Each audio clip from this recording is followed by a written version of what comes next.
leaders are fast-moving. Unlike other big rallies, Bit earlier at about 7 a.m., a group from the Coast Guard. Welcome to #PH Vote 2013. Today on Rappler, Hong Kong journalists are kicked out of the Apec summit for shouting questions at President Aquino on the Luneta hostage-taking incident. The Philippines upholds the freedom to navigate the South China Sea after China criticized 3 countries for interfering in maritime disputes.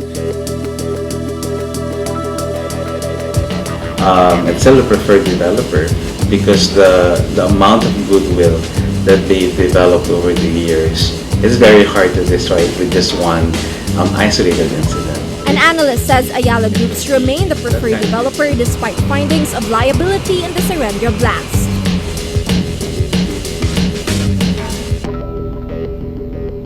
Hello, I'm Ai Makaraig, sitting in for Maria Ressa.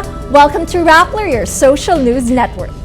Asia-Pacific leaders convened Monday for the annual Asia-Pacific Economic Cooperation Summit in Bali, Indonesia, in the middle of global worries over the United States government shutdown. The U.S. shutdown forced U.S. President Barack Obama to skip both the APEC and an East Asia summit in Brunei, leaving the stage clear for Chinese President Xi Jinping, who will address a parallel meeting of APEC business leaders. Obama has been pushing for the Trans-Pacific Partnership, or TPP. He was meant to throw his weight behind a potentially decisive round of talks among the TPP countries on the APEC sidelines. But doubts about the TPP are gaining ground. China is not party to the TPP and is instead pushing ahead with the rival mega trade pact, grouping 16 countries in the region. President Benigno Aquino highlights the importance of nation building in ensuring sustainable economic growth during his speech at the APEC Leaders Summit. Aquino says a stable economy is more than just the numbers. The challenge for governments has deepened when in the past we gravitated towards metrics that reflect merely the wealth collectively amassed by an economy. More and more, the task of governments has become ensuring that this wealth is not concentrated in the hands of the few, but rather that it is equitably utilized to raise levels of human development.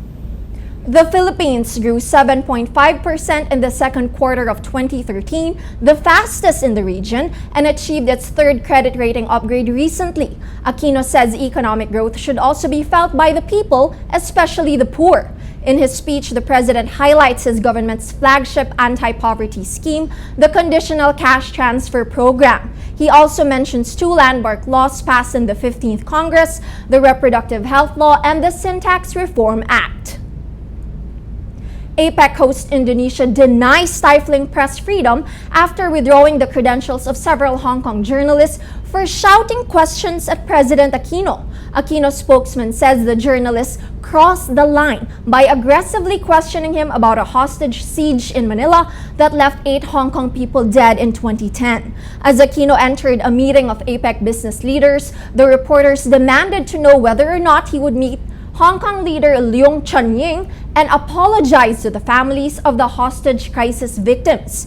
Indonesian Communications Ministry officials say, "We deemed it improper for media to act that way as they didn't talk normally but they were very demonstrative, like they were protesting." The journalists are free to remain in Bali but could no longer access the media center or venues being used for the summit. The Hong Kong Journalists Association protests the move, saying the journalists were just doing their jobs.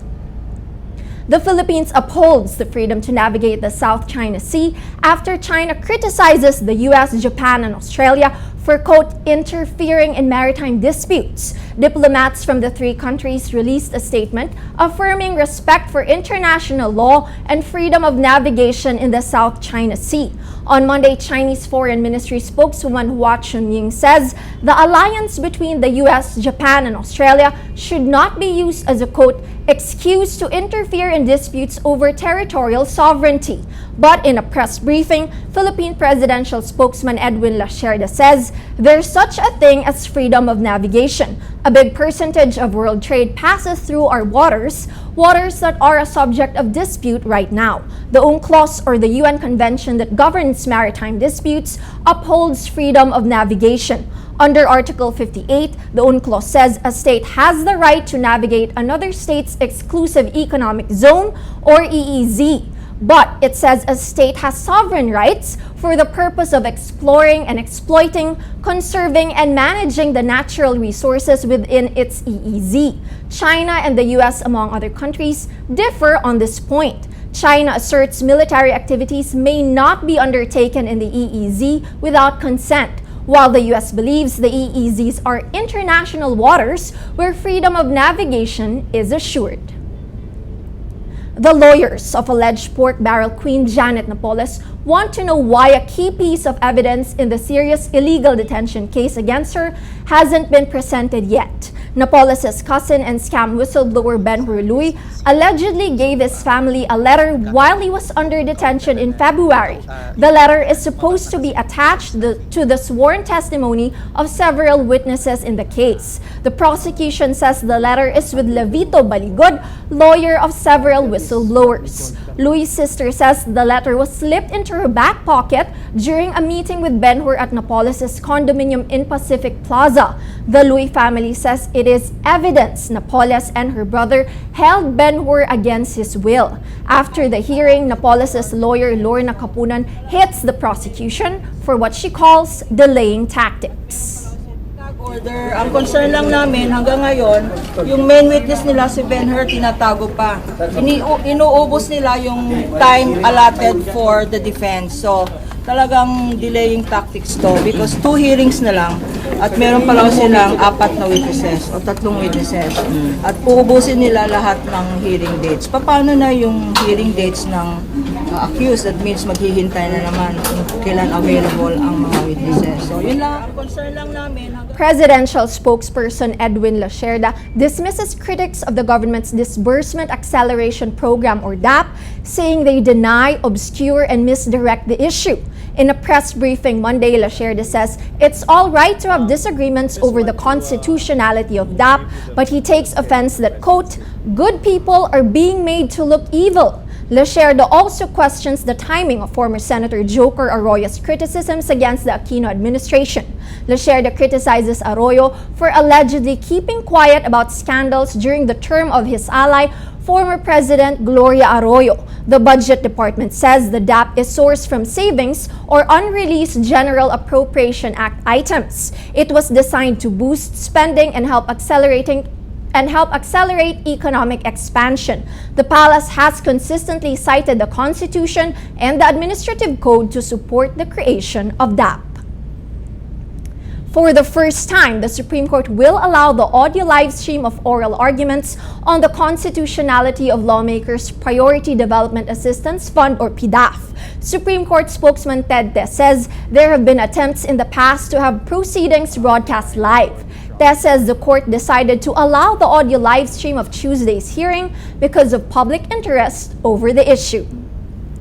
Now, on this particular occasion, we felt that because the issues are in fact very they're gut level issues. People are angry. People are definitely taking a position one way or the other on PDAF, and because it is national in scope, there are a lot of people involved in the issue. The court felt it was important that people could hear what was going on and hear it real time, and that's why they allowed only for this occasion a live stream of the audio of the oral argument. Te also says the court has been moving toward improving processes using technology.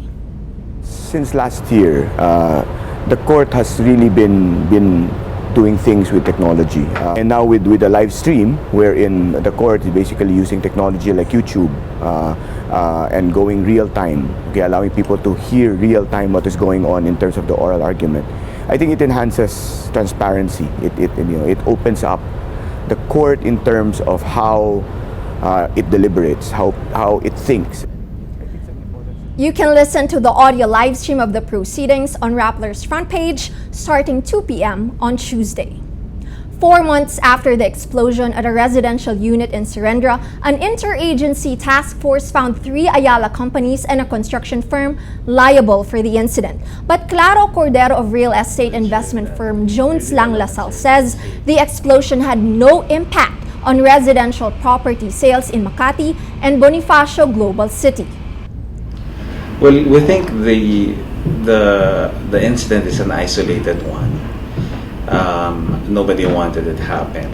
Ayala made sure that after the incident, they will rectify the situation. They will submit their developments in the relevant authorities, and I think that shows the way Ayala, the way they want to handle it. They want to be transparent about it as well. Cordero says the Ayala Group remains a preferred developer despite the incident. Yeah, it is still a preferred brand. It's still a preferred developer because the amount of goodwill that they've developed over the years is very hard to destroy it with just one isolated incident. So if we see that kind of incident happening, every month or in succession in all of their developments, then there's a time that we can have doubts on the quality of Ayala developments. The World Bank says the Philippines will grow at a faster pace in 2013 and 2014 as it estimates other economies in the region to slow down. In its East Asia Pacific Economic Update released Monday, the World Bank says it expects the Philippines to grow at 7% in 2013 and 6.7% in 2014. This is higher than its April forecast of 6.2% for 2013 and 6.4% for 2014. But World Bank economist Roger Van den Brink says the Philippines' growth has yet to translate to poverty reduction. He says key job-generating sectors, agriculture and manufacturing, need to be developed. The World Bank also expects developing Asia to grow 7.1% in 2013 and 7.2% in 2014. Let's now look at Rappler's Wrap for today, a list of the 10 most important events around the world you shouldn't miss. At number 6, experts destroy missile warheads, aerial bombs, and chemical mixing equipment on the first day of a campaign to eliminate Syria's chemical weapons. Syrian personnel destroy the weapons under the supervision of international disarmament experts. The operation is under the terms of a UN Security Council resolution. The team will dispose an estimated 1,000 tons of the sarin gas, mustard gas, and other banned arms at dozens of sites in Syria by mid-2014. At number 7, at least 50 people are killed in clashes between Islamists and police in Egypt on Sunday as thousands of the military supporters mark the anniversary of the 1973 Arab-Israeli War. Loyalists of deposed President Mohamed Morsi tried to converge in Cairo when police confronted them. And at number 9, China hires 2 million people to keep tabs on citizens' internet use in a rare glimpse into the secret world of Beijing's online surveillance operation.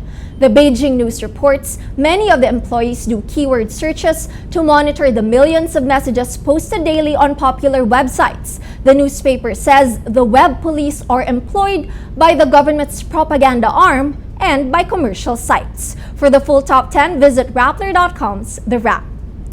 Every story on Rappler has a mood meter which gives you 8 emotions to choose from.